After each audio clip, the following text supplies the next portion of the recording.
Oh, his question was, where did we get the idea to make this film? Bruce Brown and a few other guys were making surf movies before this movie. They were lecture films in high school auditoriums. There'd be a poster on telephone poles. And we all went. They were simple. It was different surfers going to different places. And I started surfing when I was so young. I was in just about everybody's movies when I was a kid.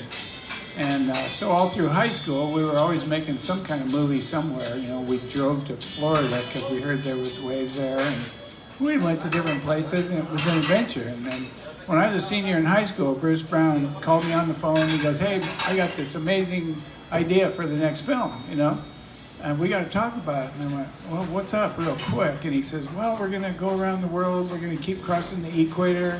So we spend your whole life in summertime, and we're going to be gone for 8 months." And I went, "Wait a minute, Bruce. I'm getting ready to graduate from high school. I'm going to go to college. I was a good student. I was ready to chase a career." And he says, "Well, come on by the office." So I went by his little office down in Dana Point, and I walked in the door, and he had a map of the world on the wall. And he starts explaining all this stuff to me, and I went, "Geez, that does sound amazing, but 8 months, and nobody's ever been any of these places through Africa." We went to places that were not in the movie. We went to Arabia and India and Sri Lanka. And if there was no waves or nothing interesting happened, it wasn't in the movie. But what a trip, you know. So Bert changed my life. It ended up being real, showed all over the world, and everybody saw it.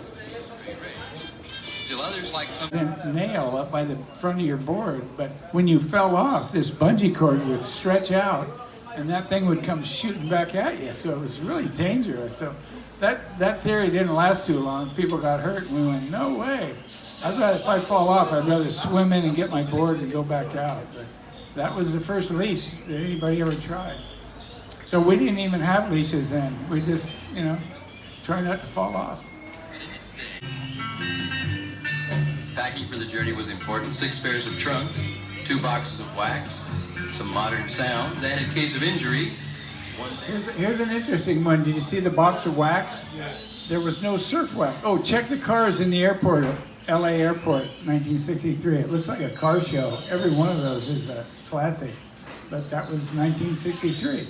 But anyway, what was I talking about? The wax. Surf wax. There was no surf wax. You'd go to the grocery store and buy a box of paraffin. And that's what ladies, you know, if you would store some fruits or vegetables, you know, put them in a can or a jar, you would melt some of that paraffin wax and float it on top and then seal it up.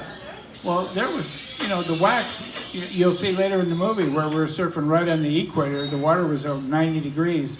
We had no wax at all. It just melted right off. And then when we were really a long ways south, like in Cape Town, South Africa, and in New Zealand, the water was freezing cold. Our wax was frozen and it was slick. So it's just what everybody had to deal with. That was the only kind of wax we had. Traveling, you got your coats and ties on. Well, it wasn't the rule or anything. It was just like back then there wasn't that much air travel, and to go on an airplane was kind of an event. So all men wore a coat and tie. Even little boys had a coat and tie on, and ladies all wore a dress and some kind of a hat.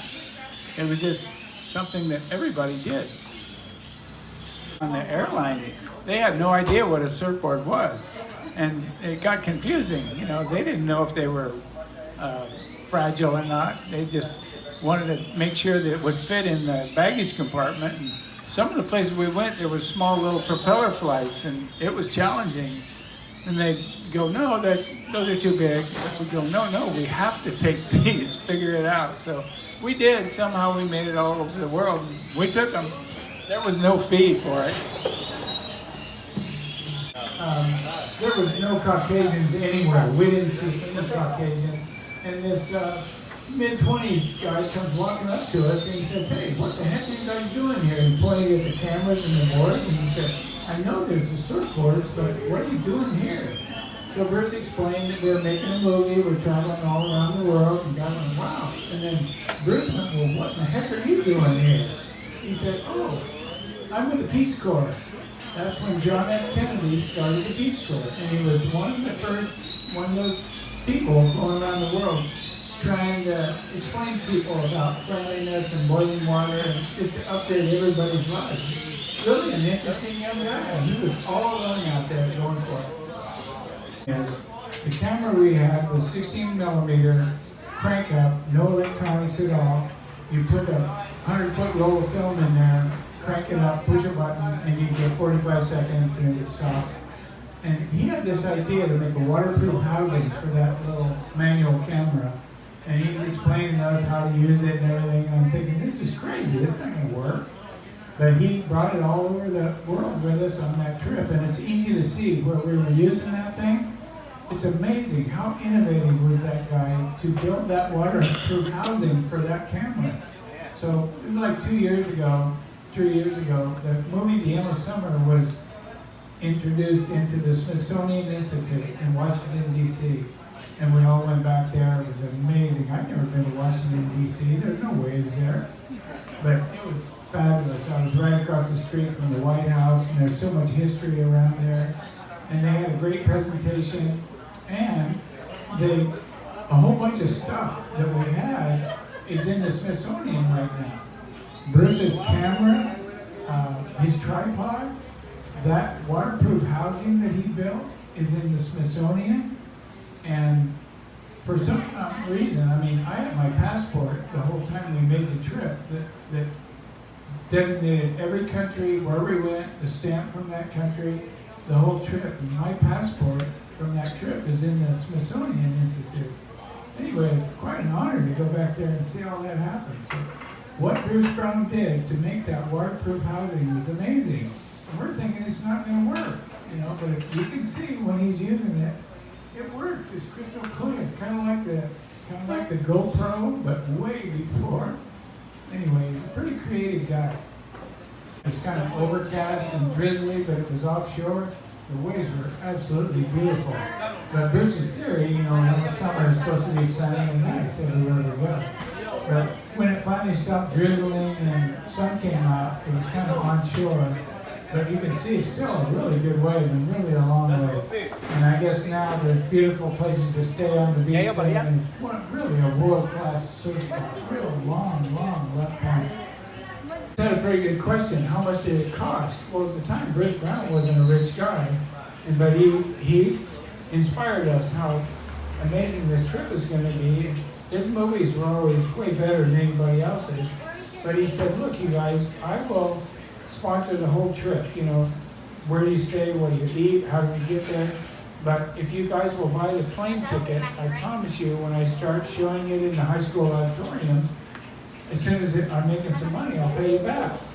Well, the plane tickets, man, I mean, if you think about all the places we went in 8 months, it was really expensive back then. It was like $1,800, which was a lot back then. Nobody had $1,800, but I had a car. And I sold my car. I wish I had that car. It was a 1958 Chevy Impala. Very cool car. Probably worth a lot of money today. But anyway, and Mike was a shaper. He borrowed the money from Hobie, gave it to Bruce, and then promised he'd pay it back by working. But when Bruce got back, started showing it, he paid Hobie back the money that he gave to Mike. Anyway, it worked.